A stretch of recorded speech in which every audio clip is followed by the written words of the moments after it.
क्रांती news, आवाज सर्वसामान्यांचा।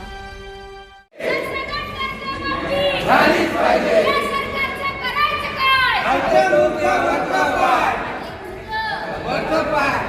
या सरकारचं करायचं काय?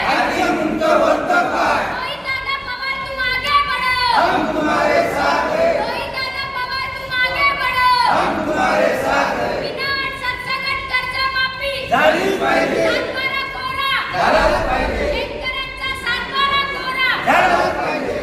शेतकरी उपास कर्जमाफी जाहीर केली, त्याच्यामध्ये ज्या जाचक अटी टाकलेल्या आहेत त्या अटी रद्द करण्यात याव्या आणि सरसकट कर्जमाफी देण्यात यावी, यासाठी माननीय रोहितदादा पवार यांचं पंढरपुरामध्ये अन्नत्याग आंदोलन सुरू होतं। कालच रात्रीला ते स्थगित करण्यात आलं।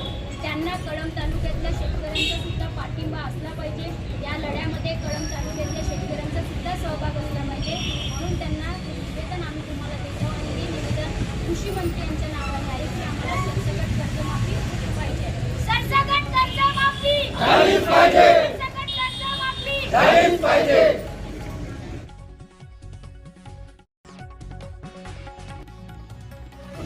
आज कळंब तालुका राष्ट्रवादी काँग्रेस पक्ष शरदचंद्र पवार पक्षाच्या वतीनं तहसीलदार साहेब यांच्या माध्यमातून कृषी मंत्री दत्तात्रय भरणे यांना निवेदन देण्यात आलेलं आहे।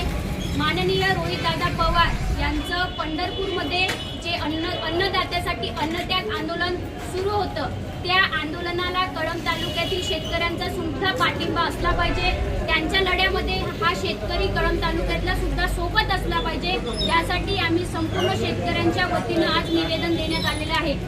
या सरकारने पुण्यश्लोक अहिल्यादेवी होळकर या नावाने जी कर्जमाफी जाहीर केलेली आहे, त्याच्यामध्ये ज्या जाचक अटी टाकलेल्या आहेत, त्यांनी 2019 ते 2026 या कालावधीमधल्या शेतकऱ्यांना कर्जमाफी जाहीर केलेली आहे। परंतु 2019 मध्ये महात्मा ज्योतिबा फुले कर्जमाफी योजनेची ज्या शेतकऱ्यांनी लाभ घेतलेला आहे, असे महाराष्ट्रामध्ये 33 लाख शेतकरी आहेत। ते 33 लाख शेतकऱ्यांना हे फक्त 50,000 रुपये कर्जमाफी देणार आहे। ही सुद्धा अट त्याच्यामध्ये आहे। दुसरी अट ही आहे की तुम्हाला प्रोत्साहनपर 50,000 रुपये जर घ्यायचे असेल तर तुमची परतफेड म्हणजे 4 वर्ष नियमित परतफेड असली पाहिजे। ही सुद्धा जाचक अट त्यांनी टाकलेली आहे। आणि 2017 मध्ये महाराष्ट्रामधील 6,56,000 शेतकरी असे आहेत की ज्यांनी 2017 मध्ये पात्र असून सुद्धा त्यांच्याकडे पुरेसे कागदपत्र नसल्यामुळे त्यांना या कर्जमाफीच्या योजनेपासून वंचित ठेवण्यात आलेलं आहे। अशा ज्या जाचक अटी आहेत त्या या सरकारने रद्द कराव्या आणि सरसकट कर्जमाफी देण्यात यावी, या मागणीला घेऊन आज आम्ही समस्त शेतकऱ्यांच्या वतीनं माननीय कृषी मंत्री दत्तात्रय भरणे यांना हे निवेदन दिलेलं आहे। धन्यवाद। संपूर्ण कर्जमाफी झालीच पाहिजे। सरसकट कर्जमाफी झालीच पाहिजे। सरसकट कर्जमाफी झालीच पाहिजे।